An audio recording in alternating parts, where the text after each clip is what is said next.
Hi, my name is Matt Numrich, and in this video today we're going to cover the brachial strike. Let me go ahead and let me tell you a little story about the brachial strike here real quick. I was contracted out by a government agency some years back, and literally what they had me do is completely rewrite their whole defensive tactics handbook. They literally had a 200-page manual and then a 200 stack of a PowerPoint presentation. They slid that across the table to me and they say, hey, listen, this is what we're currently teaching our guys, and it sucks. As we're going through the different moves, they did not like one of the moves because it was a little bit too violent.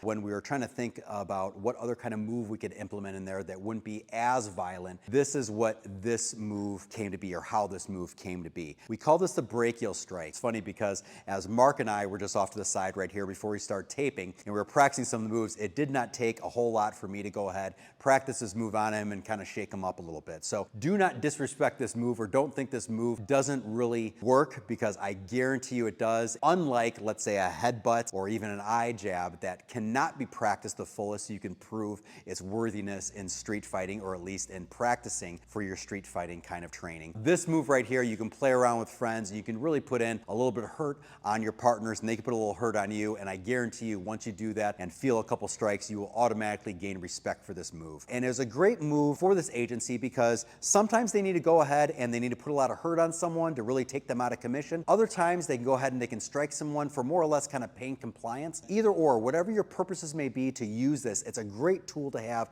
within your arsenal. But let me go ahead and let me show you this move right here, the brachial strike, that I taught this government agency. The brachial area that I refer to is this area right here on the side of the neck. And if you take a look at the anatomy of this is a very, very vulnerable point, because you have a lot of intersections and what I call kind of like highways moving through this part of the body right here. Whether you're talking about things that are supplying blood, these are the kinds of targets that we love to go ahead and put some pain on because we get results from. If I go ahead, let's say, and I turn Mark right here and I just punch him in the shoulder, well, guess what? That may hurt him, but it's not going to put the guy down. If I go ahead and I use this brachial strike correctly, I guarantee you strike hard enough and you're going to put a lot of hurt on this person, and if done correctly, you can knock the person out, or at the very, very least, bargain with him not to continue the fight. The striking surface that we like to use can really resonate in two main kind of variations. We can use what we call the knife hand, or I like to use the hammer fist. Regardless if we use those two hand variations, we can strike with the surface right here of the hand, but we can also strike with the full arm itself. And I think that's what these government agents really loved was that because there's so much of a margin of error, they just liked it because they could do it even just a little bit wrong, but they could still get a great result. So when I go ahead and I say striking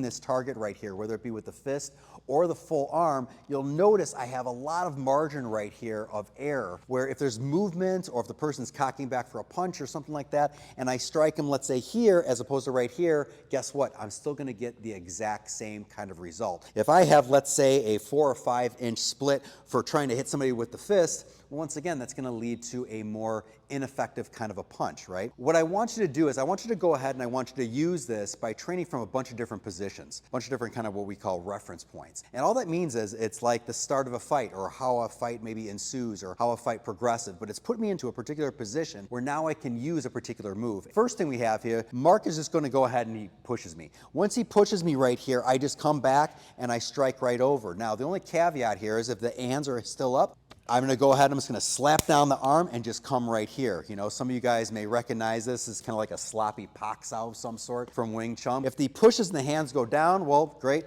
I have a great, easy alleyway leading right to that spot right there. If I have a person punch and we go ahead and we get out of the way, once again, we can use that as an immediate counter. So if the person goes ahead and punches, I move out of the way and I'm striking right there to that area, coming back immediately. Now, before I go any further, you may ask yourself, well, why don't I just punch the guy? There may be some scenarios where even if I have somebody acting aggressively to me, I don't want to go ahead and bring it all the way up to a 10 out of 10 for intensity purposes. Maybe the person is much younger than I, okay? Maybe they're inebriated, so I don't want to go ahead and, blast back the person, rake their eyes, headbutt them, and knock them unconscious. Whatever the situation may be, I may not want to take it to the most violent end of the continuum right here. If I have somebody grab me right here, this is another thing right here where I just go ahead and strike. Instead of wrestling around with someone's arm trying to tug and pull right here, maybe I start right here, but then I can come right up to striking the brachial area right here. If I get grabbed around the neck just like this is a nice little karate chop. Now, I understand that some of us may go ahead and kind of laugh at that, but once again, we're using a knife hand and we're aiming right for the exact same spot right there. I understand I could strike the groin, but for some reason, maybe the person's turned and the groin's not available. Guess what that brachial area is? If you say, oh geez, that would never work or that looks funny or whatever, get a partner and try it. Have them go ahead and grab you around the neck, okay? Take your knife hand right here and just jab it right into this area right here. I guarantee you're going to get a result. Any kind of a takedown right here, boom, we want to go ahead and use that as a strike as we kind of sprawl on out and move out of the way. What I love about this is that it works for a bunch of different kinds of threats. What I encourage you to do is within your training is not train this in what I call a linear way, where he throws a technique, I respond. Same technique, I respond. I want him to mix it up. Maybe I take a round where I close my eyes, he pushes me and then comes at me. Maybe another kind of situation is I turn my back, he pushes me or spins me around and then throws it so I'm caught by surprise a little bit more. Maybe I go ahead and kind of wear myself out a little bit, get a little shaky in the knees, and then all of a sudden he attacks me. Why are we doing all these? Well, because I want to be caught by surprise as much as possible within training, and I also want to make sure that I'm not doing it from a perfectly well-established, balanced, I have all my breath, I'm well rested, and I just can do my technique, you know? For all reasons, maybe we had to run away from a threat for a half a block or a block, and then all of a sudden we couldn't run anywhere, we had to face a threat, and now we had to do a move. My point is simple, guys. Make sure that we have fun with our training. Get creative. Use a bunch of different variables in with the training. Just don't practice a move over and over again in a nice, controlled, confined kind of situation. Have fun with this, guys, and once again, we'll talk to you guys soon.